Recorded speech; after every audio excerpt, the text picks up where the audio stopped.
Nafisa tepi, botoks, mesoterapiya shunga o'xshagan muolajalarni necha yoshdan olishni tavsiya qilasiz? Qarang, bunday muolajalarimiz botoks, reabilitatsiyalar hamda booster, puderni juda ham muolajalarimiz ko'p.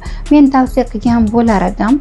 Albatta, yuzlariga tirish tushib, qarib ketmasdan oldin profilaktika uchun 20 yoshdan boshlashlari mumkin. 20-25 yoshdan boshlaydigan muolajalarimiz juda ham ko'p. Ba'zi sodda ayollarimiz 40 yoshda ham bunday muolajalar menga hali erta deb o'ylashadi, lekin bu fikr juda ham noto'g'ri fikr. Muolajalarda qancha erta boshlasa, masalan 20-25 yoshdan boshlasa, qarish jarayoni sekinlashadi.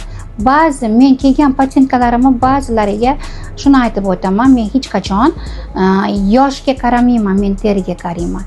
Ba'zi 30-35 yoshdagi ayollarimiz yuz terilari 40-45 yoshdagi yosh ko'rsatadi.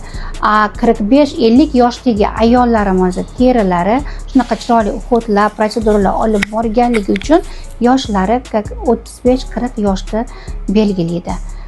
Albatta, muolajani vaqtida olib, uhojeniya bo'lib yursa, yoshligini uzoqroq saqlab qoladi.